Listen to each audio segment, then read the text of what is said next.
Pengertian meiosis. Apa itu meiosis? Secara sederhana, meiosis merupakan kategori pembelahan sel dalam tubuh makhluk hidup untuk fungsi reproduksi. Jadi, pembelahan meiosis dihususkan hanya terjadi pada sel di organ kelamin. Pembelahan sel meiosis menghasilkan produksi sel kelamin atau sel gamet, seperti sel sperma dan sel telur. Jadi, intinya meiosis adalah pembelahan sel yang terjadi pada makhluk hidup yang melakukan pengembangbiakan secara seksual untuk memproduksi sel gamet. Tujuan dari pembelahan meiosis, yaitu hasil dari pembelahan meiosis adalah terciptanya sel gamet atau sel reproduksi seperti sel telur atau sperma pada manusia. Jadi, bisa dibilang bahwa tujuan pembelahan sel meiosis adalah menghasilkan sel gamet ini. Lantas, kenapa sel kelamin harus dibentuk dengan pembelahan meiosis?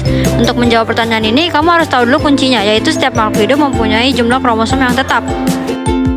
Contohnya, seorang anak manusia adalah hasil dari peluburan sel sperma dari ayah dan juga sel telur dari ibunya. Seharusnya, menurut logika sederhana, anak manusia akan mempunyai 92 kromosom karena mendapatkan 46 kromosom dari ayah dan 46 kromosom dari ibunya. Tapi, faktanya tidak seperti itu. Seorang anak manusia tetap mempunyai 46 kromosom. Meskipun dia mempunyai dua orang tua dengan 46 kromosom, disinilah fungsi pembelahan meiosis diperlukan. Dengan pembelahan ini, kromosom ayah dan ibu akan dibagi sehingga anak yang lahir dari peluburan sel sperma dan sel telur mempunyai jumlah kromosom yang sama dengan pada umumnya, yaitu 46 kromosom. Jadi kesimpulannya, pembelahan meiosis berperan penting dalam kelangsungan hidup seperti makhluk hidup yang bereproduksi. Melalui pembelahan ini, jumlah kromosom tidak akan berubah dari satu generasi ke generasi berikutnya. Di sisi lain, pembelahan meiosis juga menyebabkan kamu mempunyai kemiripan dengan orang tua dan saudaramu, namun masih memiliki perbedaan. Ciri pembelahan meiosis. Ciri utama dari meiosis adalah prosesnya terjadi dalam dua tahapan pembelahan. Pada akhirnya, sel yang mengalami meiosis akan menghasilkan 4 sel dengan setiap sel hanya memiliki satu salinan dari kromosom induknya. Selain itu, sebelum pembelahan pertama, kromosom dari sel yang mengalami meiosis akan saling berbagi materi genetik dalam suatu proses yang disebut pindah silang sehingga akan menghasilkan kombinasi materi genetik pada setiap kromosom sel tersebut. Nantinya, ketika sel hasil meiosis yang haploid ini menyatu dengan sel haploid lainnya dalam suatu proses yang disebut fertilisasi, sel yang memiliki dua pasangan kromosom yang akan terbentuk kembali menjadi zigot. Tahap pembelahan meiosis. Pembelahan sel meiosis terjadi sebanyak 2 kali, yaitu meiosis 1 dan meiosis 2.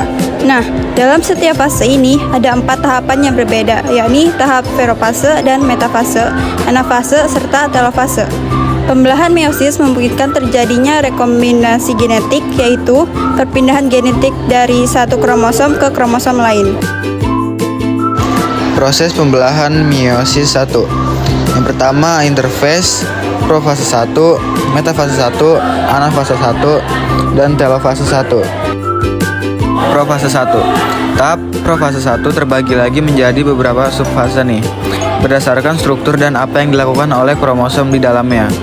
Tahapan-tahapan tersebut antara lain sebagai berikut. 1. Leptoten. Pada tahap ini, kromatin mengalami kondensasi atau memadat membentuk kromosom.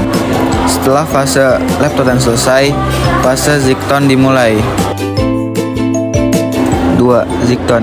Pada fase ini, kromosom-kromosom akan saling berpasangan dengan homolognya, membentuk sinapsis, yaitu titik temu antara dua kromosom homolog.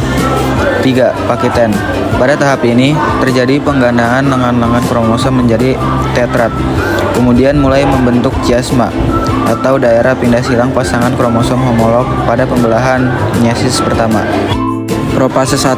4. Diploten. Di tahap ini, kromatid mengalami pindah silang pada chiasma, sehingga terbentuk rekombinasi kromosom. 5. Diakinesis. Pada fase diakinesis ini, membran inti menghilang dan sentrosom membelah menjadi 2 sentriol yang bergerak ke masing-masing kutub. Sentriol merupakan organel atau komponen pada sel yang fungsi menarik kromosom ke masing-masing kutub.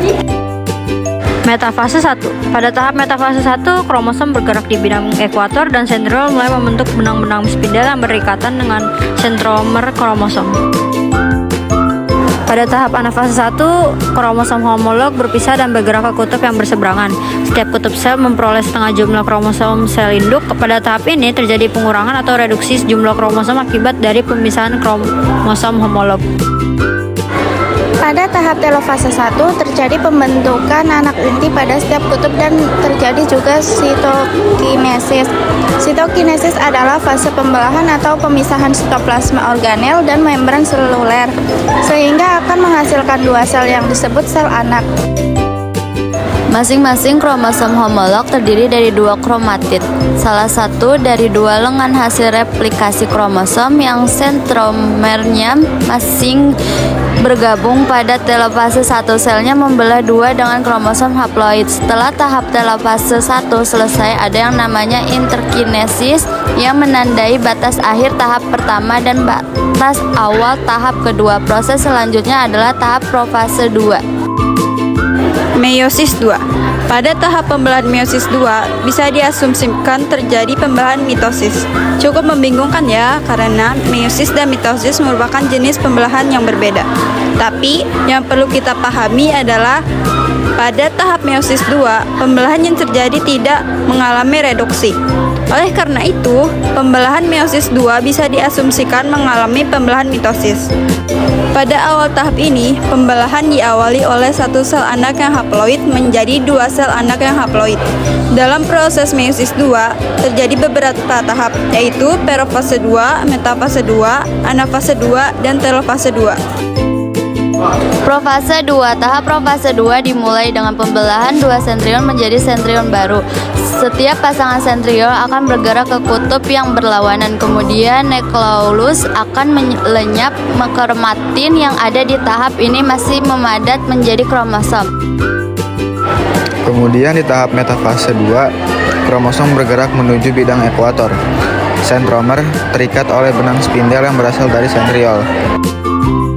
Anafase 2. Pada tahap anafase 2, benang spindel mulai menarik salinan kromosom. Kromosom berpindah dan bergerak ke arah kutub yang berlawanan.